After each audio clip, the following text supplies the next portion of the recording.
नमस्कार दोस्तों, स्वागत है आपका एक बार फिर से आपके अपने YouTube चैनल कंपटीशन प्रिपरेशन पे। दोस्तों, इस वीडियो में हम बात करने वाले हैं सीजीएल मेंस 2019 में प्रॉफिट एंड लॉस के टोटल जितने क्वेश्चंस पूछे गए थे उनके सॉल्यूशंस की। बेसिक सॉल्यूशन होगा, ट्रिकी सॉल्यूशन होगा और बेसिक से ट्रिक जनरेट करके कैसे सॉल्यूशन करते हैं एग्जाम में आपकी जो अप्रोच होनी चाहिए वो क्या होनी चाहिए, उसी आधार पे इन क्वेश्चंस को सॉल्व करवाया जाएगा। दूसरी सबसे इंपॉर्टेंट चीज़, सीजीएल मेंस के तीनों दिन के पेपर मैंने सॉल्व करवा दिए हैं टॉपिक वाइज में। ये चौथी या पांचवी वीडियो होगी जो हम टॉपिक वाइज सोल्यूशन कर रहे हैं, जिससे क्या होगा कि अगर आप किसी पर्टिकुलर टॉपिक में प्रॉब्लम में हैं तो वो भी दूर हो जाए। इसमें हम बेसिक से करेंगे, फिर ट्रिक भी मैं बताऊंगा, और सबसे इंपॉर्टेंट चीज़ जो होगी वो ये होगी कि जो ट्रिक हम यूज करेंगे वो बेसिक से ही जनरेटेड होगी, तो आपको कोई दिक्कत नहीं होगी। यानी कि अगर आपने प्रॉफिट एंड लॉस नहीं भी पढ़ा है तो कोई दिक्कत नहीं है, क्योंकि 21 क्वेश्चन करने के बाद आप सीजीएल मेंस लेवल के प्रॉफिट एंड लॉस के सारे क्वेश्चंस कर लेंगे।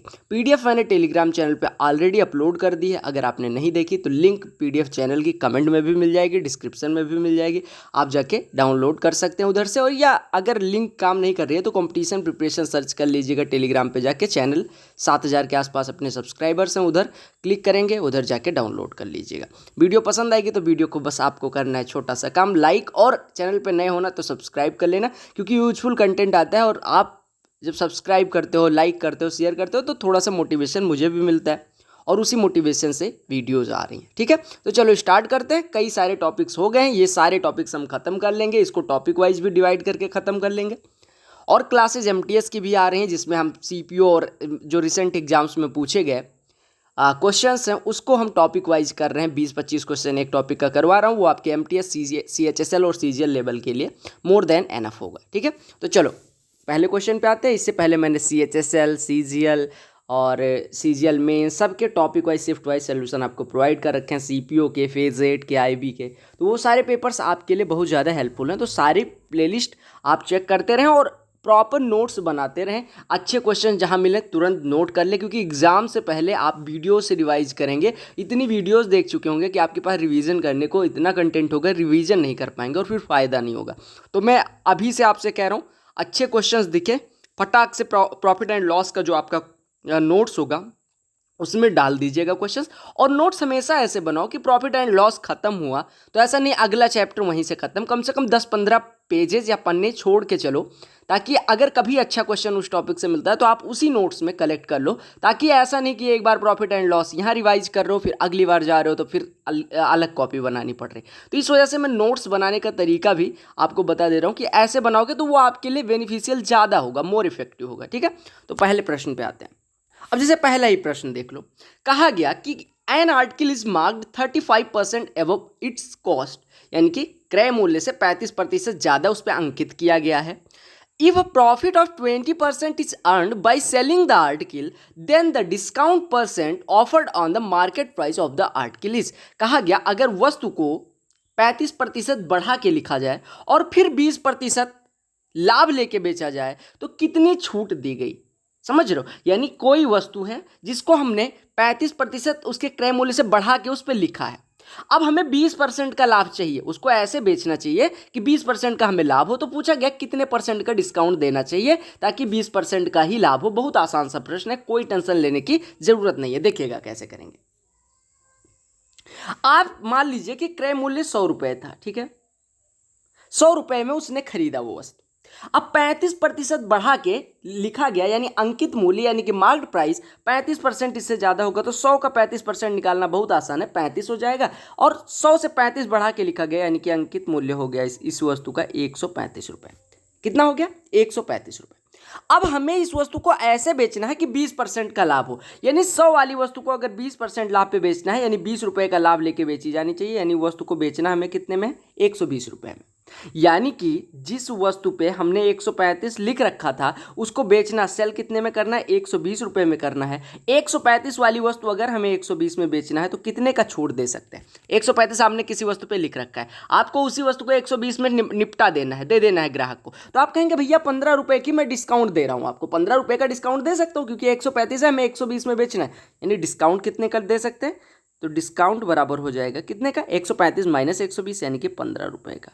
अब डिस्काउंट ना पूछ के डिस्काउंट प्रतिशत पूछा गया है, तो डिस्काउंट प्रतिशत मार्केट प्राइस पे निकालते हैं। तो आप कहेंगे डिस्काउंट प्रतिशत अगर पूछा गया यानी डी प्रतिशत, तो आप कहेंगे डिस्काउंट परसेंट बराबर होता है डिस्काउंट यानी 15 बटे मार्केट प्राइस यानी कि 135 और इंटू 100, यही प्रतिशत में हो जाएगा। या आप कहेंगे 15 × 15, 15 9 135 और 1/9 जो होता है वो प्रतिशत में 11 सही 1/9 के बराबर होता है। ये मैंने प्रतिशत में आपको बता रखा है, ठीक है। तो आपका हो गया 11 सही 1/9 प्रतिशत। अब आप एग्जाम में कैसे करेंगे, क्या इतना सबको लिखेंगे? नहीं, आपने लिखा भैया कि 100 रुपये CP है, 135 हमने लिखा है 120 में बेचना है, यानी कि 15 का डिस्काउंट देना है। अब 15 का जो डिस्काउंट है वो मार्केट प्राइस का कितना हिस्सा है? आप कहेंगे 15 × 15, 15 9 135 यानी 1/9 हिस्सा, और 1/9 प्रतिशत में 11 सही 1/9 प्रतिशत के बराबर होता है। बहुत आसान सा प्रश्न था, आपने आराम से सोल्यूशन कर लिया, कहीं पर कोई दिक्कत नहीं हुई। समझ आ गया? चलो अगले प्रश्न पे आते हैं। ऐसे प्रश्नों को करने की बहुत सारी मेथड्स होती हैं। प्रश्न में क्या कहा गया पहले पढ़ते हैं, फिर उसके बाद इसका सॉल्यूशन किस मेथड से आसान पड़ेगा वो करते हैं। कहा गया on selling an article for RS 123.40 the gain is 20% more than the amount of loss incurred on selling it for 108 rupees. कहा गया कोई वस्तु 123 रुपये 40 पैसे में बेचते हैं तो जितना लाभ होता है वो वही वस्तु को 108 रुपये में बेचने पे जो हानि होती है उससे 20% अधिक है। कहा गया कि if article is sold for RS 120.75 यानी वस्तु को अगर 120 रुपये 75 पैसे में बेचा जाए then what is the gain और लॉस परसेंटेज, यानी कि तो लाभ या हानि प्रतिशत क्या होगा। बहुत आसान सा प्रश्न है, देखिएगा। एक चीज बताइए, आपसे कहा गया 123 रुपये 40 पैसे में बेचते हैं और 108 रुपये में बेचते हैं, तो दोनों है विक्रय मूल्य। 123 में बेच रहे तब भी विक्रय मूल्य, 108 है तब भी विक्रय मूल्य। यानी आपको दिया गया कि भैया ये देखो 108 रुपये में हम कह रहे हैं पहले बेचा गया, फिर कितने में बेचा गया? 123 रुपये 40 पैसे में बेचा गया। देखिएगा 123 रुपये 40 पैसे में बेचा गया। अब एक चीज बताइए, अगर हम कॉस्ट प्राइस को कुछ मान ले, CP मान लेते हैं, ठीक है, तो आपसे कहा गया कि अगर हमें 123 रुपये 40 पैसे में बेचने हैं तो जो लाभ है, मतलब 123 रुपये 40 पैसे में बेचने पे कुछ लाभ हो रहा है, वो जो है लाभ जो यानी प्रॉफिट जो है वो 108 में बेचने पे वस्तु को जो हानि हो रही है उससे 20% अधिक है। ध्यान दीजिएगा, अगर मैं बात करूं कि भैया अगर 108 रुपये में बेचने पे कुछ हानि हो रही है, हम मान लेते हैं हानि कितनी हो रही है 5x। क्यों 5x मान रहे हैं? ताकि उसका 20% निकालना आसान हो। हम मान ले रहे हैं कि 5x या 5 रुपये की हानि हो रही है, 5x मान लीजिए, कन्फ्यूजन नहीं होगा। 108 रुपये में बेचने पे 5x का हानि हो रहा है, ठीक है। अब कहा गया कि 123 में बेचने पे जो लाभ है वो हानि से 20% अधिक है, यानी 5x से 20% अधिक, यानी 5x का 1/5वां हिस्सा अधिक है। 5x का 1/5वां हिस्सा कितना हो जाएगा? x, यानी कि 5x से ज़्यादा, x ज़्यादा तो कितना हो जाएगा? 6। यानी कि अगर हम 108 रुपये में बेच रहे हैं तो 5x का नुकसान हो रहा है, और 123 रुपये 40 पैसे में बेच रहे हैं तो 6x का फायदा। यानी अगर आप देखें तो ऐसे देख सकते हैं कि 108 और 123 रुपये 40 पैसे का जो डिफरेंस है वो कितने रुपए का है? 15 रुपये 40 पैसे का। और अगर हम इसको x में डिफरेंस निकालें तो 5x ये इधर है और ये 6x इधर है, यानी ये 5x घाटे के साइड में है, 6x फायदे के साइड में। तो इसका अंतर कितना हो जाएगा? 6x और 5x का 11x। आप ऐसे ना कर दीजिएगा 6x - 5x, क्योंकि 6x आपके जेब में आया है, 6x का प्रॉफिट हुआ है और 5x तब गया था, तो पहले वो 5x कंपनसेट करेंगे फिर ये वाला 6x, यानी टोटल 11x का अंतर आ रहा है। देखो आप कह सकते हैं कि 123 रुपये 40 पैसे CP प्लस 6x के बराबर है और 108 रुपये CP माइनस 5x के बराबर है। तो अगर आप सॉल्व करोगे तो यहाँ से 11x इन दोनों का डिफरेंस आ जाएगा, जो कि रुपए में 15 रुपये 40 पैसे के बराबर है। यानी 11x = आपको दिया गया 15 रुपये 40 पैसे, यानी x बराबर हो जाएगा 1.4 रुपये। अब अगर x बराबर 1.4 रुपये हो गया तो आप आराम से CP निकाल सकते हो। क्यों? क्योंकि CP बराबर है 108 प्लस 5x, यानी 108 प्लस 7, 115 रुपये CP आ गया। अब 115 रुपये अगर CP है तो कहा गया 120 रुपये 75 पैसे में बेचेंगे तो कितने का फायदा या नुकसान होगा प्रतिशत में? अगर 115 रुपये क्रय मूल्य है, 120 रुपये 75 पैसे में बेचा गया, यानी कि प्रॉफिट कितने का हो रहा है? 5 रुपये 75 पैसे का। तो प्रॉफिट परसेंटेज कितना हो जाएगा? प्रॉफिट बटे क्रय मूल्य इंटू 100। आप कहेंगे 100 से 5.75 में गुणा होगा तो 575 हो जाएगा, 115 पंचे 575, यानी 5% का गेन होगा अगर हम उसको कितने पे बेचें? 120 रुपये 75 पैसे में। आसान है ना?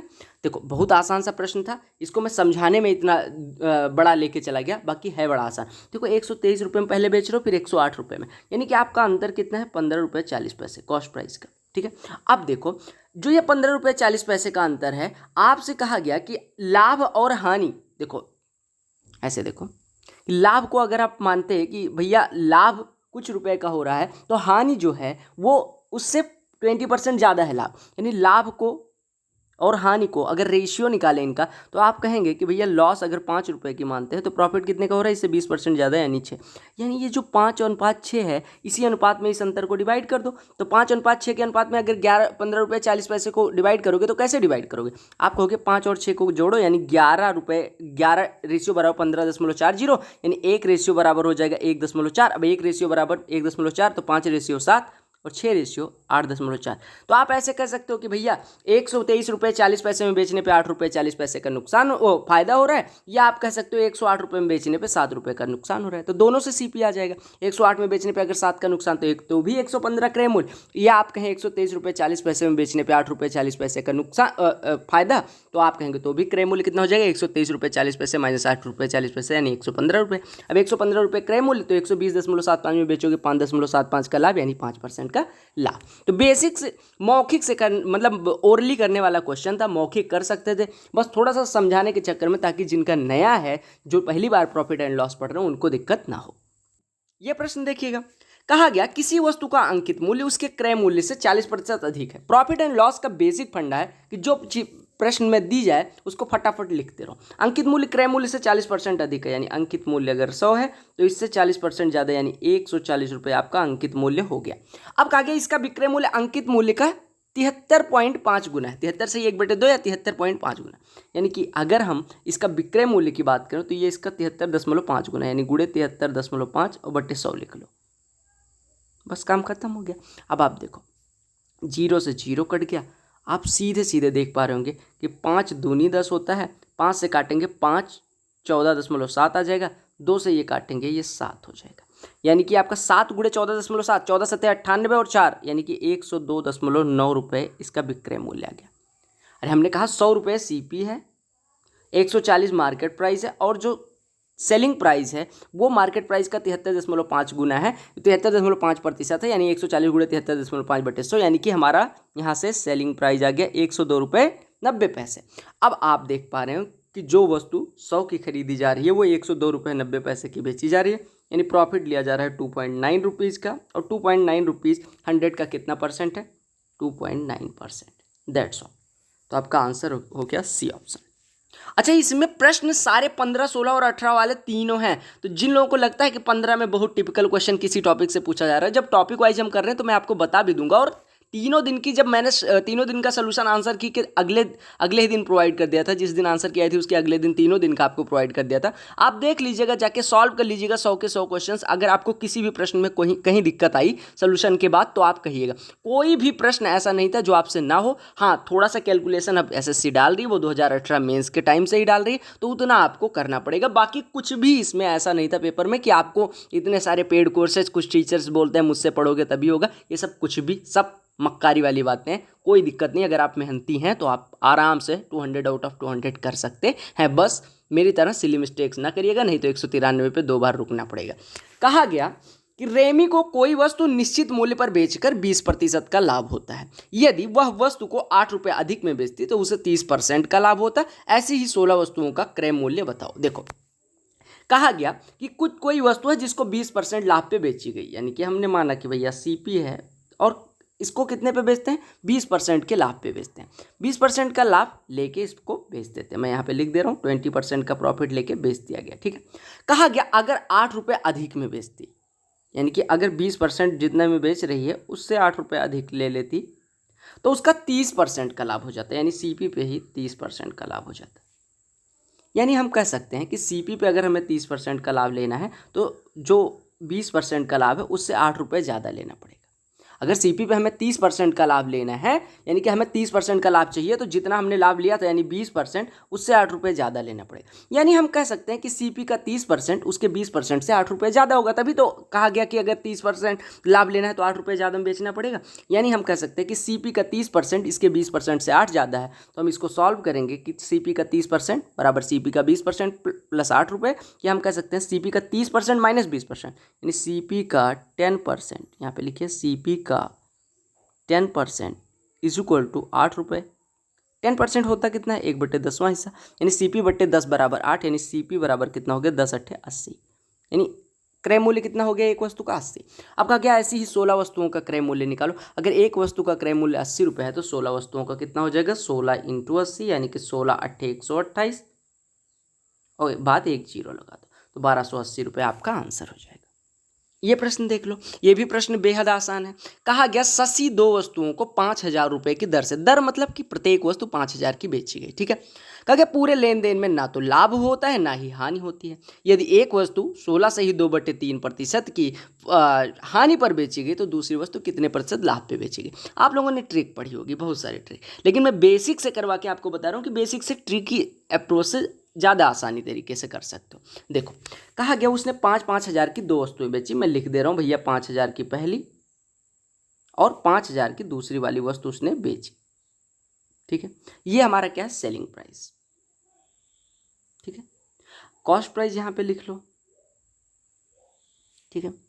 अच्छा, आपको ध्यान रखना है कि उसे ना हानि हुई है ना लाभ, यानी कि जितना विक्रय मूल्य होगा दोनों वस्तुओं का मिला के उतना ही दोनों वस्तुओं का क्रय मूल्य होना चाहिए, बस इतना सा क्वेश्चन में कहा गया।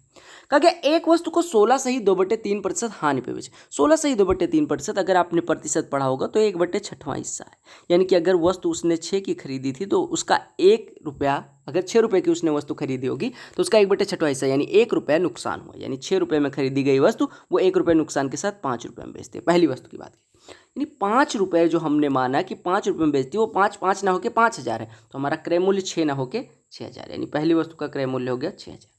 अब ध्यान दीजिएगा, आपने कहा कि दोनों वस्तुएं 10,000 की बेची गई और मैंने आपको बताया जब उसे ना लाभ हुआ है ना हानि, यानी कि दोनों का क्रय मूल्य भी 10,000 हो जाएगा। अब आप देखो 10,000 की दोनों वस्तुएं खरीदी गई, 10,000 की बेची गई। आप एक चीज़ बताओ, जब दोनों वस्तुएं मिला के 10,000 की खरीदी जाती हैं और पहली वस्तु 6,000 की, तो दूसरी वस्तु कितने की खरीदी जाती होगी, 10,000 - 6,000 यानी 4,000 की, यानी दूसरी वस्तु खरीदी गई 4,000 की, बेची गई 5,000 की, तो प्रॉफिट कितने का हुआ, 1,000 रुपये का। 1,000 बोले तो 1/4 हिस्सा, यानी 4,000 की वस्तु अगर खरीदी गई और 1,000 प्रॉफिट के साथ बेची गई, यानी 1/4 प्रॉफिट के साथ बेची गई, यानी प्रॉफिट परसेंट कितना हो गया, 25%। बस बात खत्म। अगला प्रश्न देखिएगा, कहा गया अमित अंकित मूल्य पर 12% छूट देने के बाद किसी वस्तु को 369.60 रुपये में बेचता है, राइट। कहा गया अगर कोई छूट नहीं दी होती तो 20% का लाभ होता, वस्तु का क्रय मूल्य ज्ञात करो। 12% छूट देने के बाद उसका विक्रय मूल्य है 369.60 रुपये। तो कहा गया अगर छूट नहीं दी होती तो उसे 20% का लाभ होता, वस्तु का क्रय मूल्य ज्ञात करो। क्रय मूल्य ज्ञात करना यानी कॉस्ट प्राइस ज्ञात करनी, ठीक है। देखो आप हमेशा डिस्काउंट किस पे देते हो, मार्केट प्राइस पे, राइट। यानी कि आप कहेंगे कि भैया मार्केट प्राइस पे 12% की छूट देने का मतलब, अगर 100 की वस्तु होती है तो 12 घटा के यानी 88 में बेचते, यानी 88/100 की बेचे। 88/100 को हम लिख सकते हैं 22/25, यानी कि मार्केट प्राइस का 22/25 हिस्सा विक्रय मूल्य होगा, जो कि दिया गया 369.60 रुपये, ठीक है। अब इसी को सॉल्व करिए, तो पहले मार्केट प्राइस निकाल लीजिए। अब देखो 11 से काट या 22 से काट दो, 22 एकम 22, 4 149 आ रहा है, 22 छक्के 132, 22 अट्ठे 106, यानी कि मार्केट प्राइस बटे 25 बराबर 16.8, या मार्केट प्राइस हो जाएगा 25 × 16.8, या आप कह सकते हैं 420 रुपये। कैसे, 25 × 16 कितना हो गया 400, और 25 × 0.8 20, यानी 420 रुपये क्रय मूल्य अंकित मूल्य हो गया, ठीक है।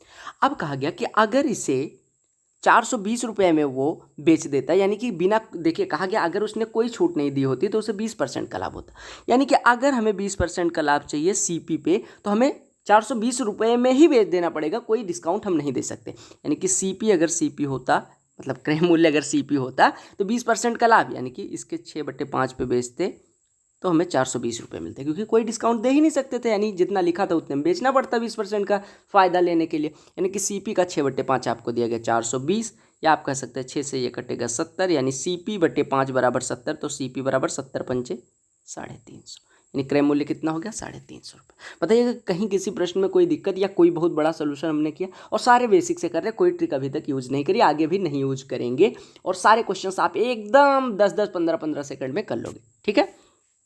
ये वाला प्रश्न जहां दिखे समझ लो कि 2 नंबर दिलवाने को ही आया है। कहा गया ए बी को 20% के लाभ पे कोई घड़ी बेचता है, बी इसे सी को 30% के लाभ पर बेचता है, सी इसे डी को 10% हानि पर बेचता है। यदि बी का लाभ ए की तुलना में 80 रुपये अधिक है तो डी कितने में खरीदता है। बहुत आसान सा प्रश्न है। 4 व्यक्तियों की बात हुई है, ए अब्दुल, बी ब्रजेश, सी चंचल, डी दिनेश। अब देखिएगा, कहा गया ए बी को कोई वस्तु 20% के लाभ पे बेचता है। घड़ी की बात की गई, यानी ए ने अगर 100 की खरीदी होगी तो बी को 20% लाभ यानी 120 रुपये में बेच दी होगी, राइट। कहा गया बी ने इसे सी को 30% के लाभ पे दिया। 120 का 30% यानी कि 36 रुपये का लाभ यानी 156 रुपये या 156 रुपये में सी को बेच दिया। अब सी क्या करता है कि भैया उसे 10% नुकसान में बेचना पसंद है। 10% नुकसान मतलब 1/10वां हिस्सा नुकसान, यानी 15 रुपये 60 पैसे का नुकसान। 15 रुपये 60 पैसे का नुकसान मतलब 140 रुपये 40 पैसे का बेच देता है। 10% का नुकसान 15.6 इसमें से घटा लो, यानी कि आपका हो जाएगा 140.4 रुपये का बेच देता है। अब कहा गया जो बी का लाभ है वो ए की तुलना में 80 रुपये अधिक है। देखो बी ने कितने का लाभ लिया है, देखो 120 का खरीदा था, 156 का बेचा, यानी कि 36 रुपये का लाभ बी का है। और ए का लाभ 100 की खरीदी थी, 120 की बेची, यानी 20 रुपये का लाभ इसका है। और दोनों का अंतर देखिए आप, जो लाभ ले रहे हैं उनका अंतर कितना है, 36 और 20 का अंतर 16। हमारा 16 रुपये आ रहा है, लेकिन दिया गया है प्रश्न में कि 80 रुपये अधिक है, यानी जो हमारा 16 है वो वास्तव में 80 के बराबर है, यानी कि हमारा जो 1 हमने माना था वो वास्तव में 5 के बराबर है। तो आपसे कहा गया डी कितने में खरीदता है, तो डी जितने में खरीदता है उसका 5 गुना कर लो, क्योंकि हमने माना है 140 रुपये 40 पैसे का खरीदता है, लेकिन वो इसका 5 गुने में खरीदेगा, क्योंकि हमारा एक जो हमने माना है 1 यूनिट वो 5 रुपये के बराबर है। तो 140.4 यूनिट, 140.4 गुणे 5, 140 गुणे 5 700 रुपये, और 5 गुणे 4.4 तो 2 रुपये और, यानी कि 702 रुपये डी के लिए क्रय मूल्य हो जाए। ठीक, देखिएगा अगला प्रश्न बहुत आसान है।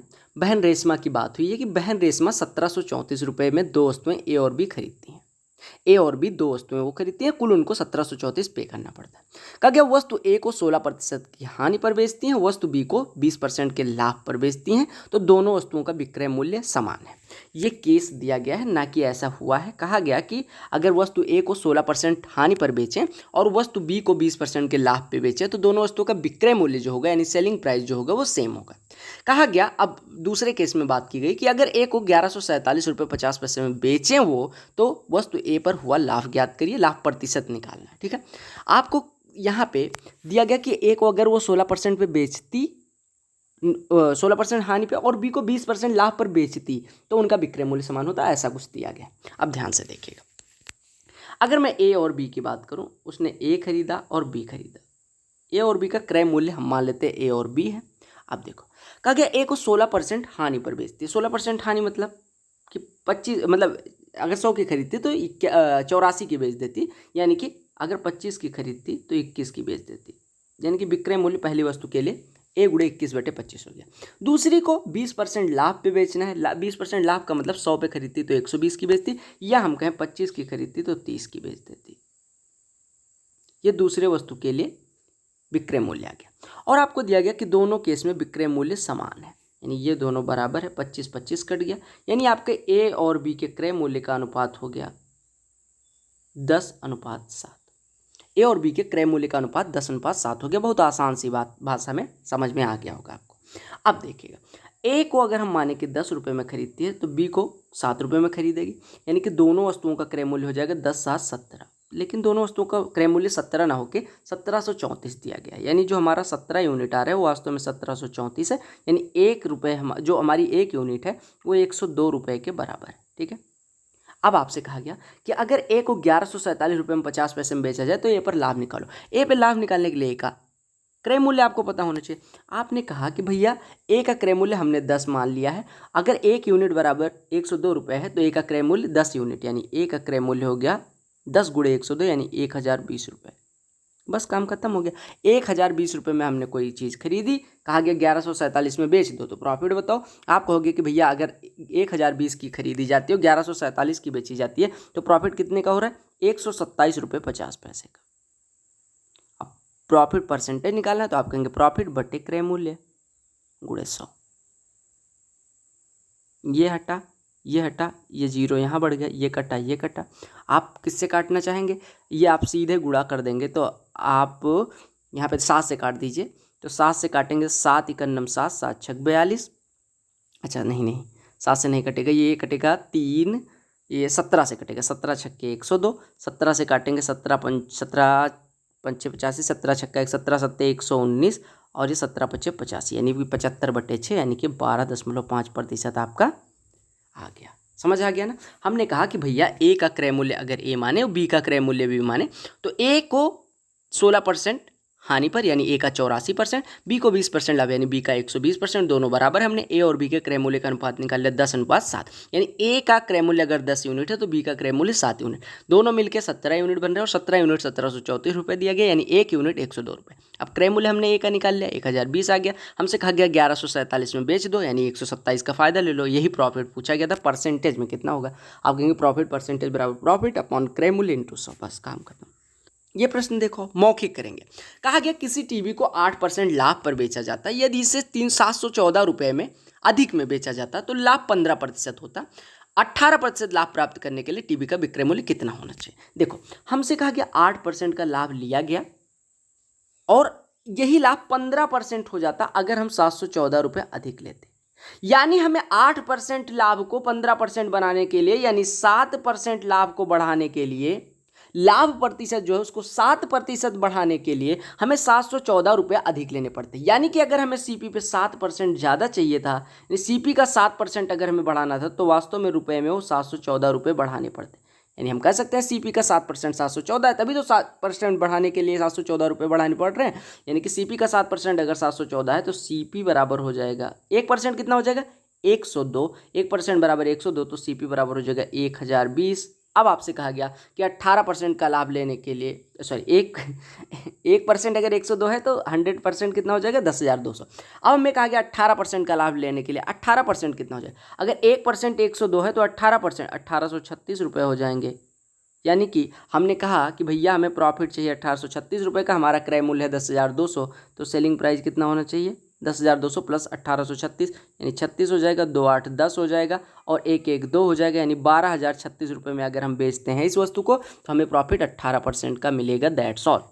कहा गया नीरज को 840 की कीमत वाले शर्ट पे कितना मूल्य अंकित करना चाहिए ताकि अंकित मूल्य पर 16% छूट देने के बाद 18% का लाभ अर्जित किया जा सके। देखो 840 रुपये कीमत है, उसे कितने का लाभ चाहिए? 18% का लाभ, यानी उसे बेचना कितने का है? 840, जिस वस्तु पे मतलब उसने खरीद में दिए हैं, तो 18% का लाभ लेने के लिए 118/100 का यानी कि 59/50 का बेचना चाहिए इसके। और हम मान लेते हैं कि ये मार्केट प्राइस पे 16% डिस्काउंट के बाद बेचा गया, यानी मार्केट प्राइस पे 16% डिस्काउंट देने का मतलब 42/50 का बेचा गया। हमने कहा भैया 840 को अगर 18% लाभ पे बेचना है तो 840 गुणे 59/50 में बेचेंगे, ये भी विक्रय मूल्य है। और हमने कहा मार्केट प्राइस पे अगर 16% का डिस्काउंट देते हैं तो ये भी विक्रय मूल्य है। दोनों एक ही वस्तु के विक्रय मूल्य है तो दोनों को बराबर कर दो, काम खत्म। ये कटा ये कटा, अब आप जो भी कट रहा है काट दो। ये 42 से कटेगा तो 42 से ये 20 दे देगा, 20 गुणे 59 यानी 1180, तो मार्केट प्राइस कितना आ गया? 1180 रुपये। बताइए, कहीं कोई दिक्कत नहीं होनी चाहिए, मौखिक प्रश्न था। कई बार मुझे चिढ़ इस बात से हो जाती है कि आप लोग पूछते हो कि मेंस के लिए किसका पेड बैच लें। मेंस में प्रश्न तो देखो कौन से पूछे जा रहे हैं। क्या आपसे अगर कहा जाए कि भैया दाल चावल खाना है तो आप क्या किसी बहुत बड़े होटल मैनेजमेंट से मतलब संपर्क करेंगे कि भैया दाल चावल खाना सिखाओ? आपसे कोई कह दे आपको खाना है, अब आपसे क्या खाने को कहा गया है वो अगर नहीं खाना आता तब तो सीखेंगे आप। अगर आपको वो चीज़ें ऑलरेडी खानी आती हैं, बस ऐसा है कि ज़्यादा खाना है या थोड़ा तेज तेज खाना है, तो वो आप करोगे, ना कि वो होटल मैनेजमेंट वाले सिखाएंगे कि आप तेज कैसे खाओ। आपको सीखना है बेसिक मेथड। अगर आपको बेसिक मेथड पता है तो उस टॉपिक का कोई भी प्रश्न हो वो आपसे हो जाएगा। आपसे समय ज़्यादा लग सकता है और उस समय को कोई टीचर नहीं कम कर सकता। कम कौन करेगा? आप। कैसे? प्रैक्टिस से। तो आपको बेसिक चीज़ें पता है, उसके बाद भी आप कंफ्यूज हो किसका किताब खरीदेंगे। देखो मार्केट में सोर्सेस मतलब कह सकते हैं इतने ज़्यादा हैं, हम कह सकते हैं more than enough sources available है। और इसमें कैंडिडेट्स कई बार क्या होता है कि हम कंफ्यूज हो जाते हैं कौन सा कोर्स लें, किसका बेटर है किसका नहीं बेटर है। देखो आपके लिए कौन सा बेटर है मैटर नहीं करता, आप किस सोर्स को कितना पैशनेटली, कितना डेडिकेशन से फॉलो करते हो, उससे सिलेक्शन होता है। तो आपके पास जो सोर्सेस हैं, बहुत ज़्यादा सोर्सेज ना रखो, जो सोर्स है उसको अच्छे से करो। और प्रीवियस ईयर पेपर, कोई भी माई का लाल ये नहीं मना करेगा कि प्रीवियस ईयर पेपर इंपॉर्टेंट नहीं, वो सबसे कोर सोर्स है। वही क्वेश्चंस चुरा के टीचर्स पेड कोर्सेज में बेचते हैं आपको, और आप धड़ल्ले से लेते हो कि गुरुजी ने नया क्वेश्चन कराया, आपको प्रीवियस ईयर से कोई मतलब नहीं होता। तो आप मेरे भाई कहना मानो, प्रीवियस ईयर पेपर्स पे फोकस करो, कॉन्सेप्ट पढ़ो, इसको इतना अच्छे से कर लो कि आपका सिलेक्शन 200 आउट ऑफ 200, मेरी गारंटी, अगर आपने अच्छे से कर लिया तो मिलेंगे ही मिलेंगे। बाकी आपके ऊपर है, आप कोर्सेज लो, जो भी लेना है ले सकते हो। ये मेरी आपको एक सजेशन है 3 बार मेंस निकालने और सीजीएल में सेलेक्ट होने के बाद, कि मैंने किसी का पेड कोर्स नहीं लिया, फिर भी शायद उनके पेड बैच वाले सारे लड़कों से ज़्यादा ही नंबर होगा, चाहे 17 में देख लो, चाहे 18 देख लो, चाहे 19 देख लो, जब मन करे मैथ्स का देख लो। ठीक है, कहा गया कि किसी वस्तु पर उसके क्रय मूल्य से 25% अधिक मूल्य अंकित किया गया है। यदि अंकित मूल्य पे X% की छूट दी जाती है तो भी 5.5% का लाभ होता है। X की वैल्यू बताओ। बहुत आसान सा प्रश्न है। देखो, हमसे कहा गया कि भैया 100 रुपये अगर क्रय मूल्य था तो उसको 25% बढ़ा के यानी 125 लिख लिया गया। ठीक है, अब कहा गया कि अंकित मूल्य पे X% का डिस्काउंट दिया जाता है, फिर भी 5.5% का लाभ होता है। अगर 100 वाली वस्तु पे 5.5 का लाभ चाहिए, यानी कि बेचा कितने में जाना चाहिए, 105 रुपये 5 पैसे, 105 रुपये 50 पैसे, यानी 125 रुपये पे कुछ डिस्काउंट के बाद ये बिकती कितनी की है, 105 रुपये 50 पैसे, और वो डिस्काउंट X दिया गया तो X की वैल्यू निकाल। देखो 125 पे अगर X का डिस्काउंट दिया जाता है तो आप कहेंगे बेची कितने की जाएगी, 125 इंटू 100 माइनस X बट्टे 100 की बेची जाएगी। अरे 100 रुपये अगर कोई डिस्काउंट ना देते तो 100 बट्टे 100 की बेची जाती, लेकिन X का डिस्काउंट दिया गया तो 100 माइनस X बट्टे 100 की बेची जाएगी। और यही बराबर आपको दिया गया है 105 रुपये 50 पैसे, यानी 105.5। बस सॉल्व कर लो इसी को, कर लो तड़ातड़। देखो, अगर 5 से काटना चाहो, 25 से काटना चाहो, 25 से काट सकते हो, अदरवाइज ये हटाओ, ये हटाओ, ये हटाओ, 5 दूनी 10 लिखो, 5 से काटोगे 25, 25 से इसको काटोगे, ठीक है 25 से ही काटते रहें, 25 से काटोगे 25 चौको 100, 25 दूना ये हो गया 50 और 0.2, यानी कि 100 माइनस X बराबर हो गया 84.4, यानी X बराबर 84.4 को 100 में से घटाओगे यानी 15.6। काम खत्म। कहा गया ए कोई वस्तु बी को 20% लाभ पर बेचता है, बी से सी को 8% लाभ पे बेचता है, सी से डी को 25% हानि पे। कहा गया ए और बी के लाभ के बीच का अंतर इतना है, तो आपको पूछा गया डी कितने में खरीदता है। देखो ये सारे प्रश्न अभी हमने किए हैं तो फिर से मैं करवा दे रहा हूँ, इसमें ज़्यादा समझाऊंगा नहीं। और प्रॉफिट एंड लॉस की हमारी बहुत सारी वीडियोज़ पढ़ी हैं, आप उसको करो, वो प्रीवियस ईयर पेपर है, उसको करोगे अच्छे से, उसको नोट्स बनाओ, फिर आप उसी को रिविजन करो, हो गया। कहा गया ए कोई वस्तु बी को 20% लाभ पे बेचता है, हम मान लेते हैं कि 100 की खरीदी थी, 20% लाभ लेने के लिए 120 का बेचा होगा। कहा गया बी सी को 8% लाभ पे बेचता है, 120 का 8% 9 रुपये 60 पैसे हो जाएगा, यानी 129 रुपये 60 पैसे का बेच दिया सी को। और कहा गया सी इसको 25% हानि पे डी को बेच देता है। 25% हानि का मतलब हो गया 25% हानि का मतलब कितना हो गया, 1/4 की हानि, कुछ मान लो, इससे हमें मतलब ही नहीं। अब देखो, कहा गया ए और बी के लाभ के बीच का अंतर। ए का लाभ कितने का है, 100 रुपये में खरीदा, 120 का बेचा, यानी 20 रुपये का लाभ। बी का लाभ, कहा गया बी ने 120 का खरीदा, 120 रुपये और 129 रुपये 60 पैसे का बेचा, यानी लाभ कितना मिला, 9 रुपये 60 पैसे। अब आपसे कहा गया ए और बी के बीच जो लाभ का अंतर है, ए 20 रुपये लाभ कमाता है, बी 9 रुपये 60 पैसे, यानी अंतर कितना आ गया, 10 रुपये 40 पैसे। और यही 10.4 आपको दिया गया है 260, यानी 10.4 आपको 260 दिया गया। तो आपसे कहा गया कि डी इसे कितने में खरीदता है, बस यही पूछा गया, यानी डी कितने में खरीदता है, 129.6 के कितने गुने में, देखो 25% के हानि पे बेचता है सी इसको, यानी कि ये इसके 3/4 में खरीदता है। पहले 4 से काट लो, 4 तियाँ 12, 4 32.4 आ गया, 32 तियाँ 96, 97.2 रुपये में खरीदता है कौन टी। लेकिन आपको पता है कि जो हमारा 10.4 है वो वास्तव में 260 के बराबर है, या हम कह सकते हैं जो हमारा ये ऐसे करो, 2.6 से काटो तो ये 100 हो जाएगा, ये 4 आ जाएगा, यानी जो हमारा 4 है वो वास्तव में 100 के बराबर है, यानी जो हमारा 1 है वो वास्तव में 25 के बराबर है। तो हमारा जो 97.2 है वो 97.2 ना होकर इसका 25 गुना होगा। तो आप 25 से 98 में गुणा कर लो, 25 से 98 में गुणा करोगे तो कितना आ जाएगा, अरे 25 से 98 में गुणा करोगे 2450 आ जाएगा, और 2450 में से कितना घटा दो, 2450 में से 20 घटा दो, यानी 2430 हो जाएगा। 25 गुणे 98 करोगे तो 98 का आधा 49 और 49 का आधा 24.5 और यहाँ पे देखो 0.8 25 में 0.8 से गुणा करके घटा दोगे यानी कि 2430 रुपये हो जाएगा। देखिएगा, कहा गया कोई विक्रेता अपनी वस्तु पर क्रय मूल्य से 40% अधिक अंकित करता है, यानी कि 100 की खरीदी तो 40% अधिक अंकित करके 140 मार्क कर दिया, राइट। कहा गया वो 60% वस्तु को अंकित मूल्य पर 10% छूट देकर बेचता है और शेष वस्तु को अंकित मूल्य पर 50% छूट देकर बेचता है, उसका कुल लाभ या हानि। अब देखो, हम मान लेते हैं कि भैया वो 10 वस्तुएं ऐसी खरीदता है, 100 रुपये की 10 वस्तुएं खरीदता है, ठीक है, यानी उसका कुल क्रय मूल्य हो गया 1000 रुपये, ठीक है। अब उसने क्या काम करा, 60% वस्तु को 10% छूट देकर बेचता है। 10% छूट यानी 140 पर 10% 14 रुपये का छूट, यानी कि 26 रुपये का प्रॉफिट लेते हुए अगर 126 की कोई वस्तु बिकेगी तो 26 रुपये का प्रॉफिट होगा। और ऐसी कितनी वस्तुएं बेचता है, 60% वस्तु, यानी 26 रुपये का फायदा उसे 6 वस्तुओं पे होता है।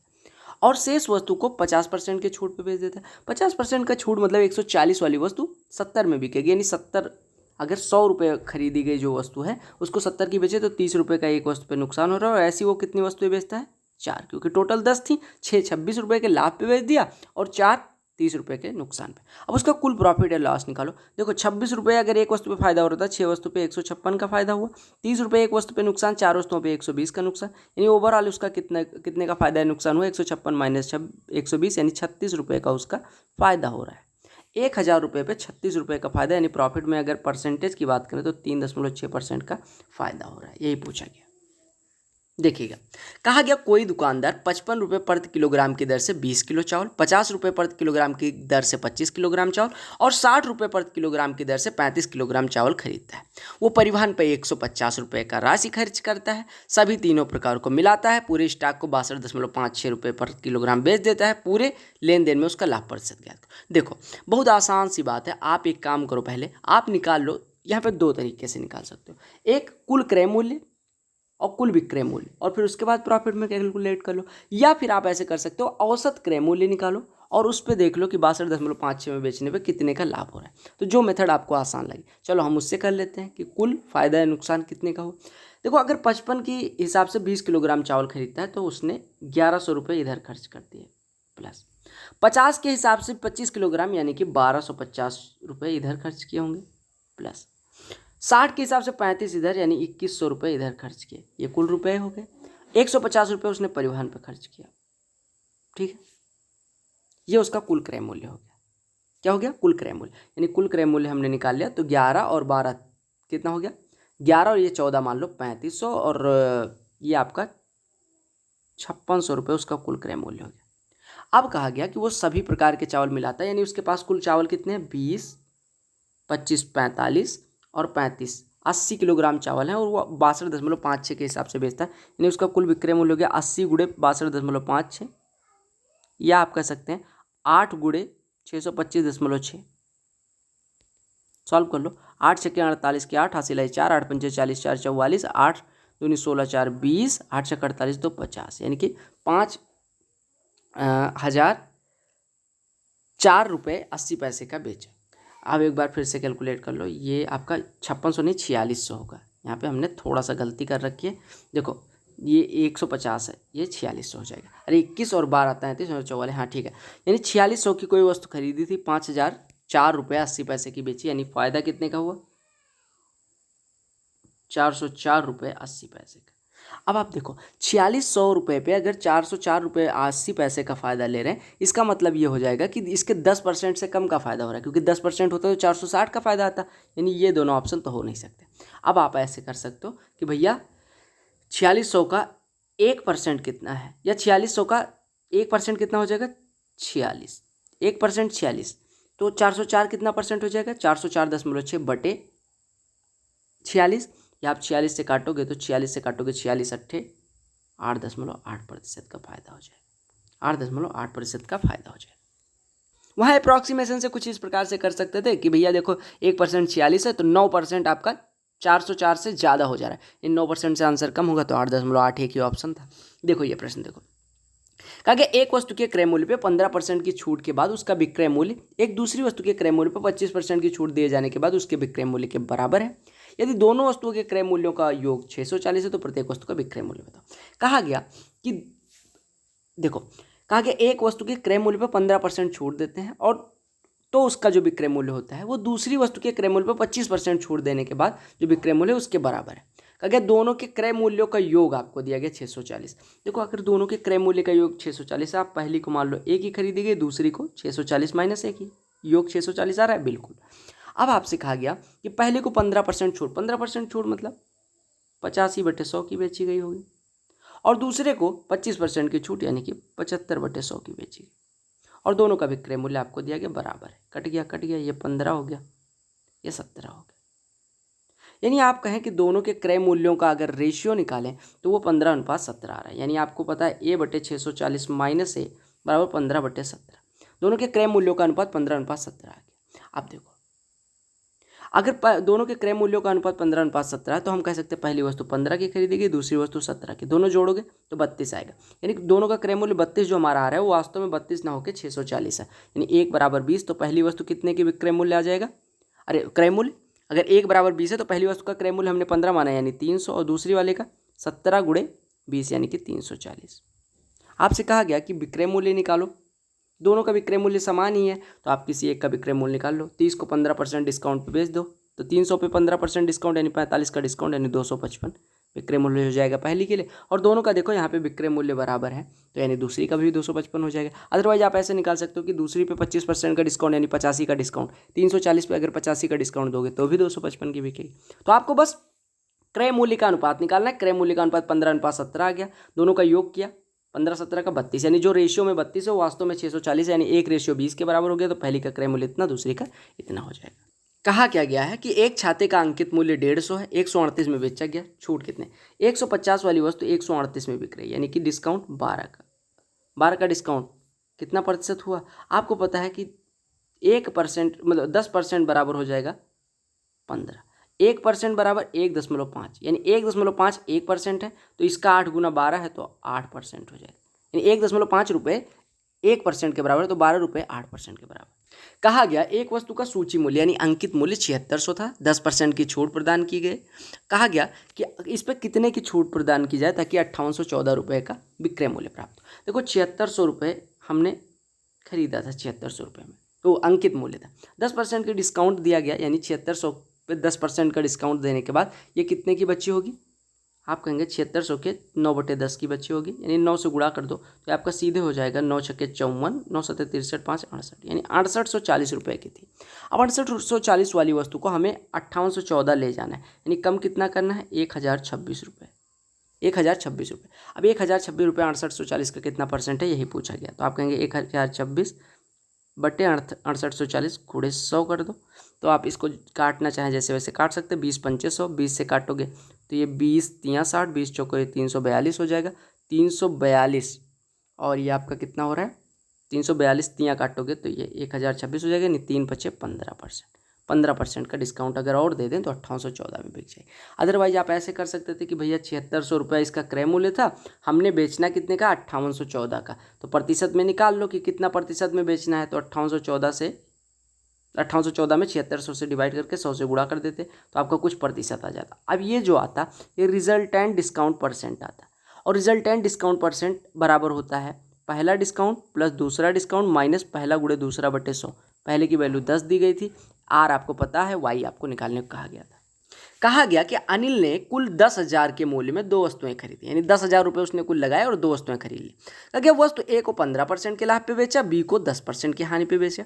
इस सौदे में न उसे लाभ हुआ न हानि, तो ए का विक्रय मूल्य होता। देखो अगर किसी एक वस्तु को 15% लाभ पे बेचता है और दूसरी वस्तु को 10% हानि पे, और उसे न लाभ होता है न हानि, इसका मतलब क्या हो गया, अगर आपसे कहा गया कि अगर पहली को 15% के लाभ पे बेचा और दूसरी को 10% के हानि पे, और ना लाभ हो रहा है ना हानि, यानी कि जो इस पे लाभ मिला होगा वही दूसरी वाली पे हानि हो गई होगी, यानी ए का 15% जो है वो बी के 10% के बराबर हो गया। रुपए में चिन्ह तो अलग अलग होगा, एक में हानि हुई है एक पे नुकसान मतलब फायदा, तो आप कहेंगे लेकिन ए पे 15% जो लाभ आ रहा है वही बी में 10% चला जा रहा होगा, तभी तो ना नुकसान ना फायदा, यानी ए का 15% बी के 10% के बराबर है। यानी हम कह सकते हैं कि ए और बी का जो अनुपात है वो 2:3 आ गया, ए अनुपात बी बराबर आ जाएगा, कितना हो जाएगा 2/3 या 2:3, यानी ए और बी का जो क्रय मूल्य है वो 2:3 के अनुपात में है। ठीक है। अब देखो, अगर ए और बी का क्रय मूल्य 2:3 के अनुपात में है तो यानी ए का क्रय मूल्य हम 2 ले सकते हैं, बी का 3, यानी दोनों जुड़ के 5, 5 बराबर 10,000 तो 1 बराबर 2,000, यानी कि ए का क्रय मूल्य हो गया 4,000 और बी का क्रय मूल्य हो गया 6,000। अब आपसे कहा गया कि ए को 15% लाभ पे बेचा गया। ए को 15% लाभ यानी कि 1% बराबर 40 तो 15% बराबर 600, यानी 600 रुपये के लाभ पे बेच दो तो 4600। यही पूछा गया था कि ए का। अगर बी का पूछा जाता तो 6,000 पे 10% का नुकसान यानी कि कितने का बेचते, 600 नुकसान यानी 5400 में बेच देते। देखिएगा अगला प्रश्न बहुत सुंदर सा है। कहा गया on selling 38 balls at RS 2240 there is a loss equal to the cost price of 6 balls, the cost price of a ball is equal to. कहा गया 38 गेंदों को अगर 2240 में बेचते हैं तो 6 गेंदों के क्रय मूल्य के बराबर नुकसान होता है, एक गेंद का क्रय मूल्य ज्ञात है। देखो अगर हम माने कि एक गेंद का क्रय मूल्य x रुपये है तो 38 वस्तुओं का क्रय मूल्य कितना हो जाएगा, 38x। लेकिन हम 38x अगर जिस वस्तु का क्रय मूल्य है उसको हम 38x में न बेच के 6 गेंदों के क्रय मूल्य के बराबर यानी 6x के लॉस पे बेचते हैं, यानी कि ये है हमारा CP 38 वस्तुओं का, हमने लॉस इतना सा है, यानी सेलिंग प्राइस कितना हो जाएगा 38x माइनस 6x यानी 32x, और यही सेलिंग प्राइस दिया गया कितना है 2240। तो आपसे एक वस्तु का क्रय मूल्य यानी x पूछा गया है, निकाल लो। 16 दूना 32, 16 से काटेंगे 16 एकम 16, 16 चौको 64, 140, 2x बराबर 140 तो x बराबर 70 और x था क्या, हमने माना था एक गेंद का क्रय मूल्य, यानी आपका आ गया 70 रुपये। कहा गया एक डीलर ने एक वस्तु को 2% हानि पर बेचा। कहा गया 44 रुपये अधिक में बेचता तो उसे 20% का लाभ होता, यानी 2% की जो लॉस हुई है उसको कंपनसेट करने के लिए वो 44 रुपये अगर अधिक ले लेता तो उसे कितने का फ़ायदा हो जाता है, 20% का फ़ायदा हो जाता, राइट। यानी कि उसके CP पे अगर 44 रुपये बढ़ाते हैं, या हम कहें कि 2% लॉस को अगर 22% प्रॉफिट बदलना है, 20% प्रॉफिट बदलना है, यानी अंतर कितने का हो जाएगा, कितना चेंज करना पड़ेगा। अरे 2% पहले जा रहा था जेब से, अब 20% आ रहा है, यानी 22% का हमें चाहिए, और ये 22% बढ़ाने के लिए 44 रुपये बढ़ाना पड़ता है, यानी 1% बराबर 2 रुपये, यानी CP का 1% अगर 2 है तो CP बराबर हो जाएगा 100% यानी कि 200 रुपये, ठीक है। इस तरह के प्रश्न प्री में भी खूब दबा के पूछे जाते हैं, मेंस में भी। कहा गया एक व्यक्ति 99,175 रुपये प्रति वस्तु के मूल्य पे 2 वस्तुएं बेचता है, एक वस्तु पे 5% का लाभ होता है, दूसरी वस्तु पे 5% की हानि होती है, उससे होने वाला कुल लाभ या हानि की गणना करो। बहुत आसान सा प्रश्न है। अगर ऐसा प्रश्न दिखे तो कैसे करेंगे, पहले तो मैं बेसिक से करवा रहा हूँ फिर ट्रिक बता रहा हूँ। देखो 99,175 में दोनों वस्तुएं बेचता है, यानी कि 99,175 की पहली बेची और 99,175 की दूसरी बेची।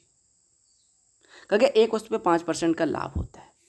हम यहाँ पे बात कर रहे हैं, ये है सेलिंग प्राइस। अब यहाँ पे हम कॉस्ट प्राइस की गणना करेंगे।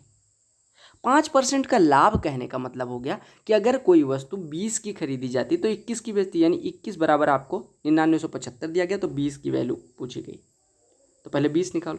21 चौको 84, 21 चौको 84, ये 15 157 आएगा, 21 सत्ते 147, 21 पंचे 105, यानी 1 बराबर 475, यानी 20 बराबर कितना हो जाएगा 9500, यानी पहली वस्तु का क्रय मूल्य आ गया 9500। दूसरी वस्तु पे कहा गया 5% की हानि होती है। 5% हानि का मतलब हो गया कि अगर 20 की खरीदते तो 1 रुपये कम में बेचते, यानी कि 20 की अगर खरीदते तो 19 की बेचते। 19 बराबर आपको 99,175 दिया गया, यानी 1 बराबर कितना हो जाएगा 19 पचे 95, ये आपका बचेगा 447, 19 दूना 38, 19 पचे 85, यानी 1% बराबर हो जाएगा 525, यानी 20 कितना हो जाएगा 20 गुणे 525, यानी कि आपका हो जाएगा 10,500। यानी हमने पहली वस्तु तो खरीदी है 9500 की, दूसरी वस्तु खरीदी है 10,500 की। अब दोनों वस्तुओं का क्रय मूल्य अगर जोड़ोगे तो 20,000 तो क्रय मूल्य हो गया। अब विक्रय मूल्य कितना आ रहा है मेरे भाई, देखो 99,175 यहाँ, 99,175 यहाँ, यानी कि आपका 19,950 रुपये का विक्रय मूल्य। जो वस्तुएं 20,000 की खरीदी जा रही है 19,950 की बेची जा रही है, यानी कि लॉस कितने का हो रहा है 50 रुपये का। किसका 50 रुपये का, 50 रुपये का टोटल लॉस हो रहा है। तो बेसिक से भी कर सकते हैं। ऐसे प्रश्नों की ट्रिक क्या कहती है कि अगर दो वस्तुओं का यहाँ पे जैसे क्या कॉमन दिया गया था, यहाँ पे दिया गया कि सेलिंग प्राइस सेम है, तो अगर दो वस्तुओं की सेलिंग प्राइस सेम हो, एक को X% प्रॉफिट पे बेचा जा रहा हो, एक को X% लॉस पे बेचा जा रहा हो, तो ओवरऑल जो होता है वो होता है लॉस, और कितने परसेंट का होता है X²/100%। क्या होता है लॉस होता है X²/100%। यानी यहाँ पे अगर प्रतिशत में लॉस निकालना होता तब तो आसान हो जाता, x बराबर 5 रखते हैं, यानी 25/100, यानी कि 0.25% का लॉस हो जाता। लेकिन आपको यहाँ पे रुपए में लॉस निकालना है, तो रुपए में लॉस के लिए आपको क्रय मूल्य तो पता होना चाहिए, यानी 0.25% लॉस। अभी हमने निकाला था कि दोनों वस्तुओं का क्रय मूल्य कितने का देखो, दोनों मिलके 20,000 की वस्तुएं हो रही थी, दोनों मिलके 20,000 कॉस्ट प्राइस आया था अभी हमारा दोनों का, और उसका 0.25% लॉस हो जाएगा, यानी कि 20,000 का 0.25% यानी 200 इंटू 0.25, यानी ये हो जाएगा 50 रुपये का लॉस। तो वही आपको बस सीपी पता होना चाहिए, तो आप आराम से इस फार्मूले से कर सकते हैं। लेकिन यहाँ पे सीपी पता नहीं था तो सीपी तो निकालना ही पड़ता। तो इसी वजह से मैं कहता हूँ कई बार ट्रिक तभी काम आती है जब आपका बेसिक अच्छे से हो, और बेसिक अगर आपने कर ही लिया तो फिर इस ट्रिक की क्या ही ज़रूरत थी। तो मुझे नहीं लगता कि इस ट्रिक को जैसे बताने में तो बड़ा आसान लगे, अब जैसे मान लो कहीं परसेंटेज वाला आया होता कि कितना परसेंट लॉस होगा, तब तो इस फार्मूले का ज़्यादा यूज था। लेकिन अगर परसेंटेज में नहीं रुपये में आता तब कम यूज हो जाता है ना। तो वही चीज़ें फिर से करनी पड़ेंगी, और क्या ही फ़ायदा कि जब बेसिक करना ही है तो फिर ट्रिक यूज करने का क्या फ़ायदा होगा। ठीक है, तो आई होप आपको सारे क्वेश्चन समझ में आ गए होंगे बेसिक से एकदम बढ़िया से। ठीक है, तो भैया अगर समझ में आ गए हैं तो जो लिखा है वो कर देना, लाइक शेयर और सब्सक्राइब आपको कर देना है। बहुत सारी प्लेलिस्ट आपको दिख रही होंगी, strategy videos, previous year solve paper, CPO, CGL, CHSL, MTS, IB, phase 8, even phase 8 के कुछ पेपर्स तो बहुत अच्छे हैं भाई साहब, मतलब सीजीएल मेंस इस बार का जो होता है उससे अच्छे लेवल के पेपर। सीजीएल मेंस 2011 से लेकर 18 तक जो पूछे गए सारी चीज़ें करवा दी गई हैं। तो अगर आपने नहीं देखा तो देख लो, जाके पढ़ते रहो। और टाइम थोड़ा कठिन चल रहा है लेकिन पढ़ते रहोगे ज़रूर सेलेक्ट होगे, कोई दिक्कत नहीं है। आपको बस कंटिन्यूटी और हिम्मत नहीं हारनी है, कंटिन्यूटी बनाए रखना है। बाकी टॉपिक वाइज सीपीओ का भी मैं करवा रहा हूँ, एमटीएस क्लासेस भी चल रहे हैं, तो कोई दिक्कत नहीं है। मतलब चैनल पे नए होना सब्सक्राइब कर लेना, और टेलीग्राम चैनल पे जाके पीडीएफ डाउनलोड करके धड़ाधड़ प्रैक्टिस करो। कोई दिक्कत होती है इंस्टाग्राम पे मैसेज कर देना या यहाँ कमेंट कर देना, आई विल ट्राई कि मैं तुरंत आपका मतलब जवाब दे पाऊँ, या जब भी ऑनलाइन होता हूँ आपका जवाब दे पाऊँ। ठीक है, तो चैनल का जो मोटो है कि आप लोगों को हेल्प की जाए आपकी प्रिपरेशन में, और वही मोटो हमेशा रहेगा। और best wishes, love you all.